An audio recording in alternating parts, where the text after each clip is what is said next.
ayan guys, dito tayo ngayon for today's vlog sa bayan ng San Luis, Batangas. At makikita mo yung kahabaan ng shoreline dito. Kasi itong San Luis ay katabi lang ng, alam nyo na, ng dagat, ano. Maraming mga beach dito na magaganda na pwedeng pasyalan at puntahan. And may mga diving spot din daw sila dito na pwedeng puntahan.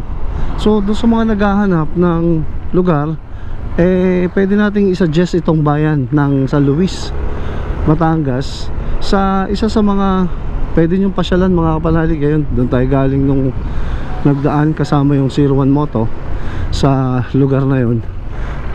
At ito, approaching tayo ngayon sa bayan ng San Luis, ano. Pinuntahan ko na rin tong bayan ng San Luis para at least makita ninyo yung mga magagandang lugar dito.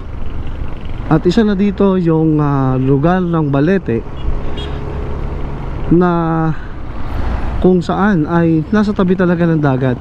At dito po sa lugar na to, dito ka lang makakakita ng maliliit pala na tulay, ano, na single lane pa lang ito, oh. So darating ang oras na gagawin nila, oh. May ilog. Ayan, dami ng banderitas, oh.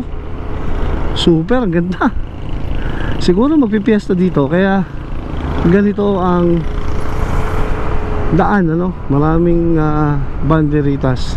So papakita ko sa inyo yung bayan ng San Luis. So may Alphamart na rin pala dito. Ayan, Alphamart.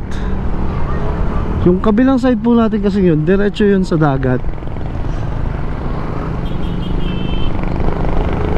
So mainit dito. Definitely pag ganitong summer, pag malapit po kasi sa dagat ay siguradong napakainit, ano.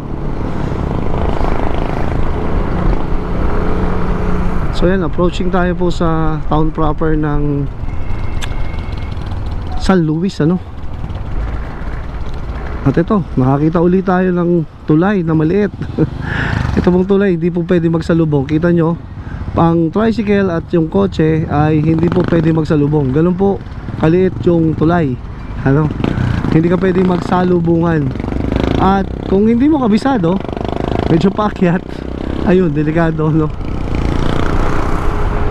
So eto guys, approaching tayo ng municipality ng San Luis, Batangas. So malapit na tayo sa bayan, kasi marami na akong nakikitang mga sasakyan. Isa sa palatandaan natin pagka malapit na tayo sa bayan o sa lugar ng isang bayan ay yung maraming mga sasakyan, maraming nag-iipon-ipon ng mga tao. Ayan po yung isa sa basihan, ano? Kaya kung hindi ka sanay sa mga lugar, ay malalaman mo kapag marami pong mga sasakyan, marami mga tao ang dumaraan. Ito na nga, oh, dami ng Alphamart dito.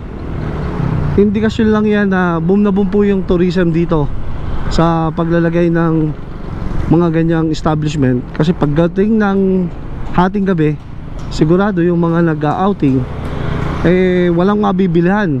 Pero po yung may Alphamart na 24 hours or more than or 12 hours na bukas, kaya po marami nagsusulputan na ganyan yan.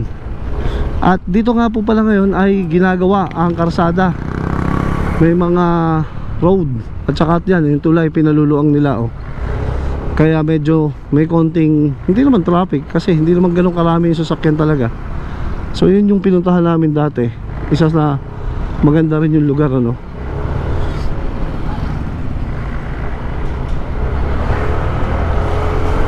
Eto, dito na ulit tayo. Hindi pa rin po kasya dito sa tulay. So hindi ko po makakakita sa bayan ng San Luis. Pero dami ng tao guys, ha. Ayan, oh. Masasabi kong bayang ito ay napakaunlad din. At kita mo naman sa mukha ng kanilang mga pamamahay dito na almost ay bato rin, ano. At mga malalaki. Ayan po yung pamilihang bayan ng San Luis, ano. Eto. Ayan, oh. Hindi siya ganun kalakihan, pero at least meron, no. merong pamilihang bayan. Hindi naman siyempre kapag may bayan, may pamilihang bayan. So across lang o katapat lang, ito yata yung munisipyo. Dahil nandito yung police station, narito yung fire station. Ayan po, yun na, pamahalaang bayan ng San Luis. May 7-Eleven din sila guys, oh. May mga, ito yung kanilang school din. At Alphamart po uli. Dito lang ako nakakita ng isang maliit na bayan ay maraming Alphamart. Ayan po yung simbahan nila, mga kapanalig, ano. So indikasyon yan po talaga na buhay yung bayan ng San Luis, ano. Para lagyan ng napakaraming ganyan, syempre magtataka ka kung bakit, ano. So eto, dito tayo, papunta na tayo sa susunod na bayan, ay ang bayan ng Taal.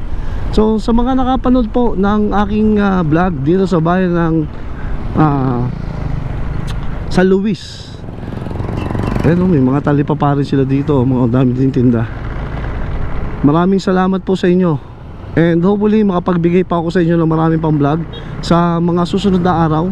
And kung matatapos po natin at makakasama tayo doon sa North Loop, pakikita ko naman sa inyo ang ganda ng Norte. So ngayon, dito pa lang tayo sa Batangas. And pinipilit natin na mapuntahan lahat yung pwedeng puntahan. So sa inyo po lahat, maraming salamat. Kapanalig Motorrider is here. And thank you for always supporting Kapanalig Motorrider. So mabuhay po kayo lahat. And God bless you all. Bye bye.